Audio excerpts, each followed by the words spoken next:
Thanks, Dylan. You're going to make my presentation very easy. That was a very good setup in terms of the possibilities within the world of bicycle tourism. So thank you for that. Everyone, good morning. It's wonderful to be here.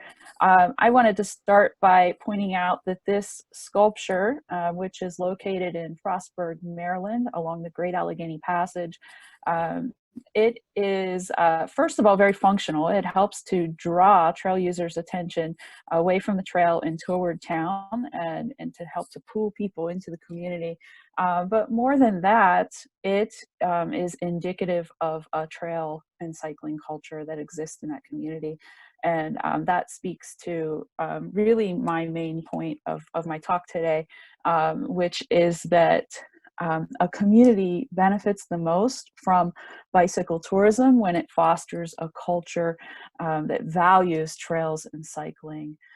It's the underlying culture that sustains the outdoor economy and keeps people coming back to your town and again and again.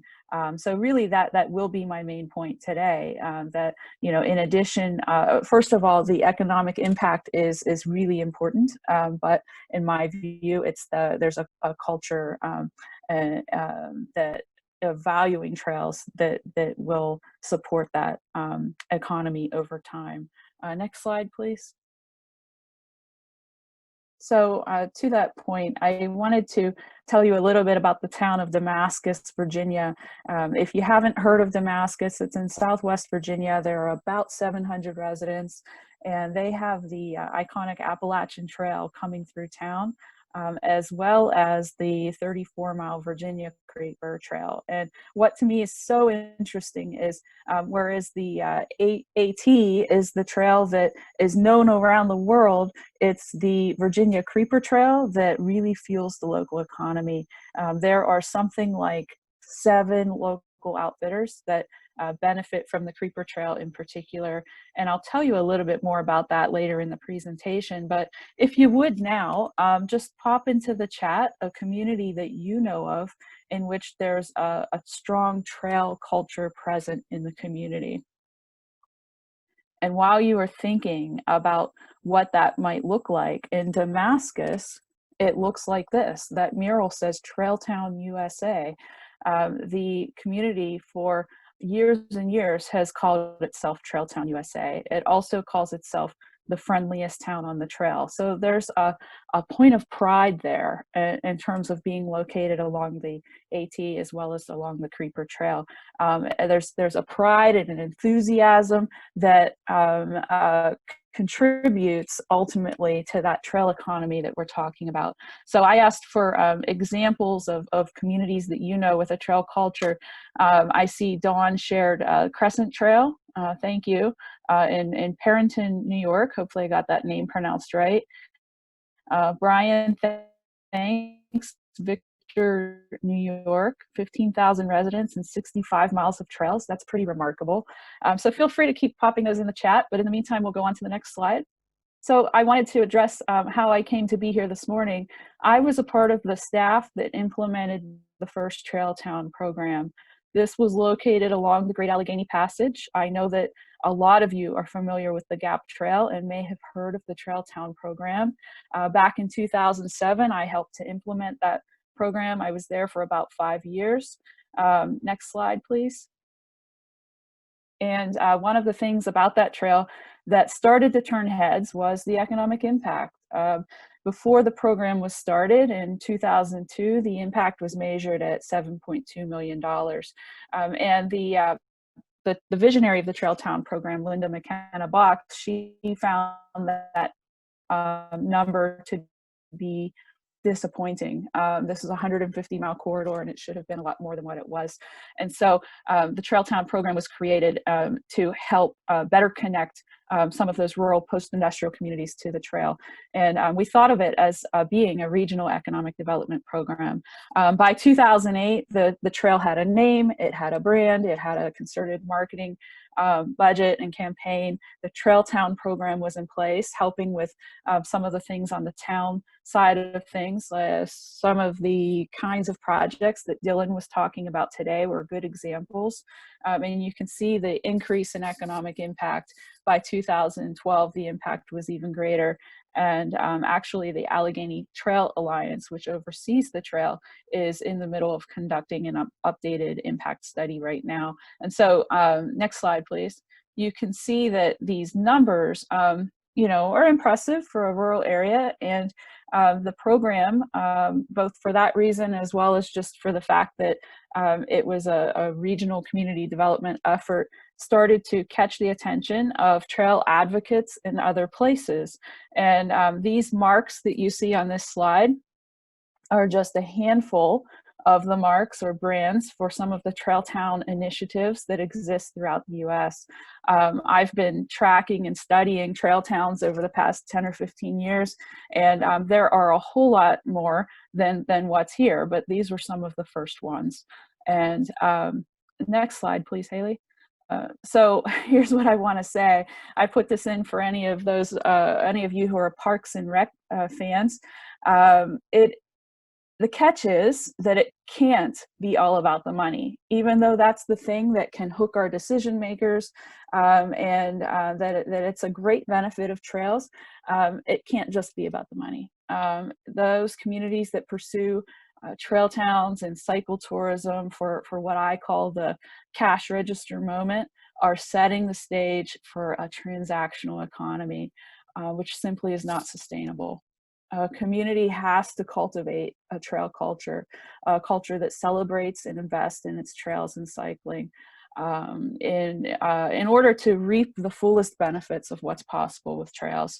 And if a community doesn't do that, what happens is this notion of being a trail town starts to ring hollow. There has to be that underlying culture in place, for the benefit of our residents, first of all, but also out-of-town cyclists will come to your area, and they're going to pick up on that lack of vibrancy. Next slide. And so what I did, and this was like an evolving learning process for me personally, was I wanted to share that message with others. And this year I wrote a book called Deciding on Trails, 7 Practices of Healthy Trail Towns. And just to give you a very quick idea of how that is laid out, the first section covers the history of the trail town movement and how it's been adapted in different places. The middle section covers what I consider to be 7 best practices.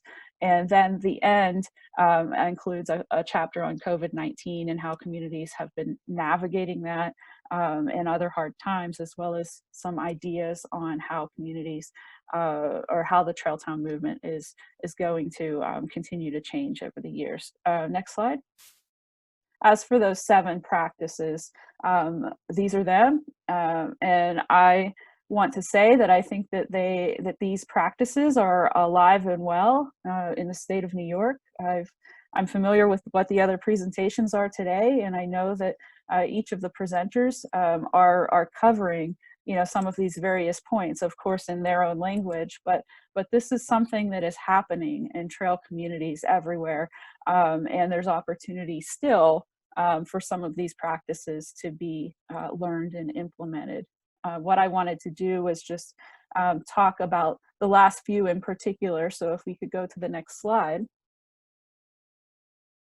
I wanted to first touch on the idea of knowing your market and expanding your market. The numbers I shared for the GAP and the numbers that Dylan shared for the DNL, those won't be the numbers for your trail. Your trail system will have different numbers, possibly a different audience, and that's okay. The important thing is just to understand who's using your trail.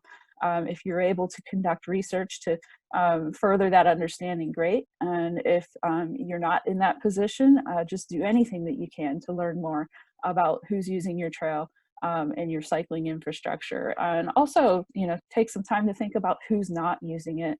I think that we, in the world of trails and cycling, have really thought a lot over the years about visiting cyclists and need to dedicate just as much or more energy into thinking about who our local residents and regional residents are and how we can invite them out to our trails. Next slide. And what I have here is just some of that older data on the Great Allegheny Passage. In 2014-15, it was determined that the average day user spending was $18 a day, and that the average cost of an overnight stay was $124 a day. That doesn't include meals or other expenses. By the time that you add those in, I'd say it's probably similar to that $230 average that Dylan shared. But these are, excuse me, these are your extremes. I'm very interested in what's in the middle, what's in that gray area between a typical day user spending and what an overnight traveler might spend. I have a couple of examples related to that. I wanted to tell you about the tour company Fitz and Fulwell, which is located in Canada in a few different eastern cities. And they specialize in what they call the 3-hour tour. They are not targeting people who are serious cyclists. They are targeting the everyday person that might want to go out for a few hours with a guide to get to know their city or a new city, and to maybe enjoy some food, some art and culture. And they're spending about $50 a person to do that. So that's a good example of that gray area. Another example is just personally this summer, I took a group out on the Gap, group of friends, and by the time that we were done with our day trip, we spent probably $50 or $60 a person. Didn't do a whole lot of riding, but we got a decent ride in. We went to a local restaurant. We went and had some beers. We also did a guided tour at a cultural site along the trail. So just a couple of examples to give you some encouragement to think about broadening your audience. Next slide. Which brings us back to the Virginia Creeper Trail. So this is the Creeper Trail Cafe, which is not far from the town of Damascus. And what I wanted to share with this slide is I would bet that 90% of these bikes were rented at one of the outfitters in Damascus. Like I said, there are 7 outfitters, and they all share in this same formula. What they do is they rent bikes and shuttle people to the top of the mountain, and then people just cruise back to town. The trail is 34 miles, but Damascus is 17 miles in. So the majority of people who are using that trail are doing this really easy cruise, 17 miles, and they've built an outdoor economy around it. And what I think is most interesting is that whereas the typical rail trail demographic, the most common user is 45 to 65 years old or something close to that. And along the Creeper Trail, it's more like 35 to 44 years old. And that's because they have a lot of young families and young people coming in and use the trail because they have found a way to create a fun experience that's just a little bit different from what you might find on other rail trails. Next slide. Another best practice in my view is to share your story. That's the story of your trail, the story of your community. This woman on the right is at Sager Mosaics. She's the owner. And I talked about that guided trailside tour that was here. She has taken an old coal mine and converted it to a canvas for mosaic art. And you take a tour of this place and you see her work and the work of other mosaicists. And she's really just telling this fascinating story about this part of Pennsylvania. And she weaves in her own personal history in which her family members had worked the mines in that area. And now she's working the land in an entirely different way. I guess what I want to say about this in terms of sharing your story is that in the world of trails and cycling, we're in a competitive marketplace. There are over 2,000 rail trails in the United States alone and tens of thousands of trail communities. So what is it that you can do to draw people to your trail and to your community? A lot of that has to do with storytelling and sense of place. I like to tend to believe that we are not in the business of you know, selling hotel rooms and renting bikes. We are really in the business of providing experiences. And I think a lot of the opportunity, both in attracting our local residents and attracting out of area cyclists to our area, is in recognizing that and finding ways to help to share your story and create experiences for people. Next slide. The last practice that I wanted to mention was that of committing to quality trails. That may seem like common sense, but it doesn't always happen. Quality trails, of course, has to do with how the trail is constructed and maintained, but there are other things that we can do to improve the quality and the destination appeal of our trails that have to do with signage and wayfinding, public art, and other neat features. There's a lot we can do to improve that destination quality. This is the High Trestle Trail Bridge in Madrid, Iowa. It's not a long distance trail. It's a 25-mile trail. And this bridge is very much the heart and soul of that trail. You can see they, instead of just building a bridge that would span this valley or rehabbing a bridge, they did something spectacular. They turned it into an art piece, and they actually light these arches by night too. So it's an attraction day and night.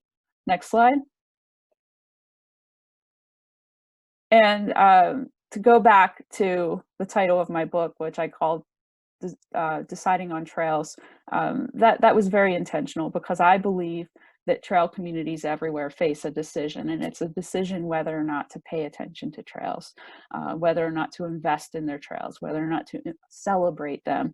And if you can see what's happening in this photo on the right, I encourage you just to put that in the chat. What is happening here? This is a wayfinding sign that is along the trail, and you can see that the sign is shaped, you know, like one of the bridge arches. And again, this is intentional, and to me, this is a culture, an indicator of culture, and it demonstrates investment. Next slide, please. And this is my final slide. I just wanted to share this picture of myself with a group that I hosted last summer on the Great Allegheny Passage. We did a women's cycling retreat. And I want to tell you, we biked in 2 days, 23, 24 miles. And the reason that I share that is those of you that do a lot of cycling know that that's not a lot of cycling. But I want to continue to encourage you and those who are in this world of bicycle tourism to think differently about who our cycle tourists are. We didn't do a lot of biking because it was intended to be a casual retreat, but we spent the money. We rented a full house rental. We rented bikes. We had meals in the local communities. We paid a local yoga instructor to come to the house and do yoga with us. And so there are all kinds of ways to engage in bicycle tourism, and I encourage you to consider those. And I'm looking forward to the Q&A. Thank you.